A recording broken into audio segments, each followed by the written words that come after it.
자, 오늘은 보는 성품이 오묘한 것을 아나니 이해하지 못해서 다시 또 대화가 이어집니다. 세존께서 이르시길, 문수야, 하나의 달만이 참된 것이므로, 달은 하나잖아요, 그죠? 참된 것이므로 내가 지금 보는 것과 그 대상을 보고서 여러 가지로 밝혀냄을 허망한 생각이라고 하나니, 너로 하여금 가리키고 가리키지 않고 하는 것에서 벗어나게 하겠다. 모든 대중들이 그러고 있기 때문에 이제 이렇게 말씀하시는 겁니다. 이 보는 성품의 오묘하고 밝은 것과 흑온과 물질도 역시 이와 같아서 원래 오묘하고 위없는 보리에 깨끗하고 원만한 참마음이거늘 이것이 허망하게 허공이니 물상이니 듣는 것이니 보는 것이니 라고 여겨서 마치 제2의 달과 같으니, 예를 들면 손가락으로 저 달을 보라고 했는데 이제 그 달은 안 보고 손가락을 보면 손가락이 제2의 달이 되고, 또 그 호수에 달이 여러 각도에서 비치면 달 잡으러 간다고 호수에 뭐 빠지는 것과 마찬가지죠. 어느 것이 달이고 어느 것이 달이 아니라고 하겠느냐. 달이라면 거기에는 달이다 달이 아니다라고 말할 것이 없다라는 거죠.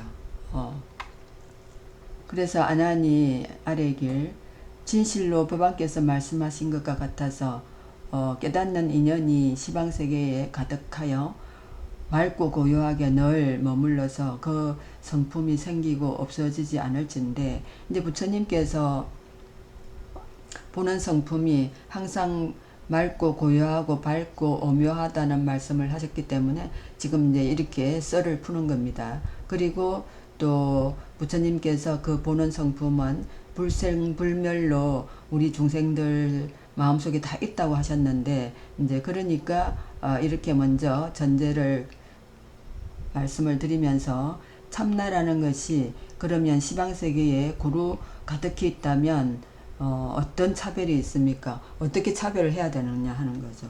그런데 이 보는 성품은 이 시방세계에 고루하다는 말씀은 중생들의 마음속에 고루하게 있는데, 다 똑같이 있는데, 그 밝게 빛나고 오묘한 보는 성품은 이 사람이든 저 사람이든 깨닫기만 하면 그 보는 성품은 똑같습니다.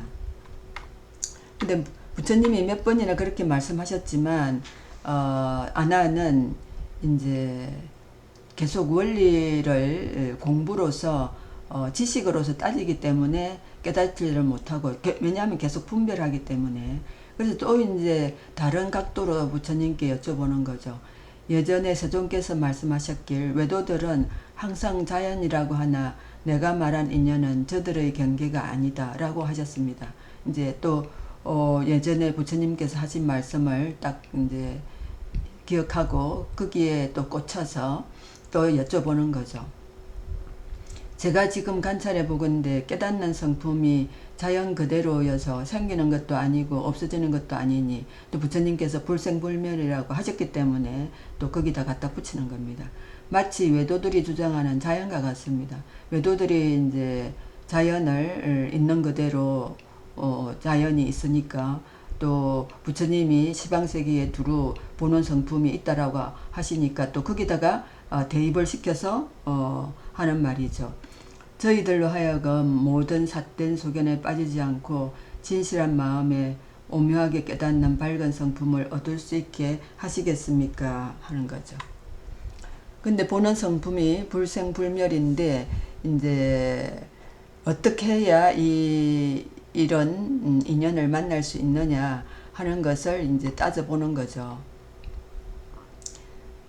내가 지금 이렇게 방편을 보여서 말하였는데도 불구하고 너는 깨닫지 못하고 자연인가 하고 의심을 하느냐. 만약 자연이라고 한다면 그 자연을 분명히 밝힐 수 있어서 자연의 본체가 있어야 할 것이다. 자연의 본체가 예를 들면 사실 바뀌는데 어떤 것이 자연의 본체라고 할 수가 있겠습니까? 그죠? 그래서 오묘하고 밝게 보는 것 가운데 무엇을 자라고 하겠느냐. 보는 성품은 항상 어두운 데나 밝은 데나 뭐 어디서나 항상 바로 오묘하게 보기 때문에 자연하고는 다르다는 거죠. 허공을 자라고 하겠느냐, 허공을 자연의 본체라고 한다면 응당 막힘을 보지 못할 것이다. 허공이 이제 뻥 뚫려 있잖아요, 그죠? 그게 이제 자연이 본체라고 하면 막힘을 보지는 못한다는 거죠. 그러나 우리는 막힌 데 들어갔다 나오면 허공이고 뭐 다 그렇지 않습니까? 그러니까 자연이라고 생각한다면 밝을 때에는 보는 성품이 아주 없어질 것인데 어떻게 밝음을 보겠느냐. 우리가 어두울 때는 보는 성품이 어두워서 못 본다는 아니죠. 시력은 보는 게 정확하지 않겠지만 보는 성품은 아주 오묘하게 밝게 보는 것입니다. 부처님께서 그것을 말씀하시는 거죠. 또 이제 아나니 아래길 오묘하게 보는 성품이 자연이 아니라면 이것은 인연의 성품임을 밝히고 싶습니다. 그러니까 자연이 아니라고 하니까 자연의 상대적인 개념이 인연이지 않습니까? 그래서 이제 이 인연의 성품인가 하고 또 의혹을 가지는 거죠. 아직까지 마음이 분명하지 못하니 어찌하여야 인연의 성품이 맞겠습니까? 어떻게 해서 이제 인연의 성품으로 두드려 맞추겠느냐 하고 이제 생뚱맞은 질문을 하는 거죠. 그러니까 세존께서 이러시길 내가 인연이라고 말하기 때문에 너희가 묻겠다. 내가 지금 보는 것으로 인하여 보는 성품이 앞에 나타나니 이렇게 보는 놈은 밝음으로 인하여 보는 것이 있느냐? 어둠으로 인하여 보는 것이 있느냐? 허공으로 인하여 보는 것이 있느냐? 좀 전에 제가 말씀드렸죠. 어두울 때도 보는 놈은 본다는 거죠. 시력은 떨어지지만 보는 성품은 떨어지지 않습니다. 아주 오묘하게 제대로 봅니다. 만약 밝음으로 인하여 보는 것이라면 응당 어두운 것을 보지 못할 것이고 어두움으로 인하여 보는 것이라면 밝은 것을 보지 못할 것이다. 이렇게 정밀한 깨달음의 오묘하고 밝음이 인도 아니고 연도 아니며 자연도 아니며 자연이 아닌 것도 아니며 일체의 모양에서 벗어나 일체의 법에 나아가는 것이니라. 우리 앞전에서도 부처님께서 물상에 집착하지 말라고 하셨죠. 그러니까 일체의 모양은 물질이 가지고 있는 물상을 말하는 거죠. 상을 내려놔야 되는 겁니다. 밝다, 어둡다, 길다, 짧다, 맛있다, 맛없다, 뭐 좋다, 싫다 하는 모든 상을 다 내려놔야 됩니다. 모든 상을 다 내려놔야 그래야 이제 일체의 법으로 들어가는 보리를 깨닫게 되는 거죠. 그래서 장난삼아 논란하는 망상으로 어떻게 분별하려 하느냐 하는 거죠. 분별심이 있으면 절대로 그 오묘한 보는 성품, 자기의 성품과 만날 수가 없습니다. 자기 속에 있는데 못 만나는 거죠. 아나니 아래길 세존께서 늘 말씀하시길 보는 성품이 네 가지 연을 갖춰야 하니 이른바 허공을 원인으로 삼고 밝음을 원인으로 삼으며 마음을 원인으로 삼고 눈을 원인으로 삼는다고 하셨는데 그것은 무엇을 뜻합니까? 이제 또 그 세존께서 전에 하신 말씀에 본뜻을 깨달지 못했기 때문에 어떤 그 낮게 지식을 또 가져와서 부처님이 방편으로 하신 말씀을 가져와서 또 이제 질문을 하는 것이죠. 그러니까 부처님께서 그것은 내가 세간의 인연의 모양을 말한 것이지 본래 우리의 그 불교 대성불교가 지향하고 있는 제1의 의의를 가진 안욕다라 삼막삼보리를 깨닫는데 하는 이야기가 아니라는 거죠.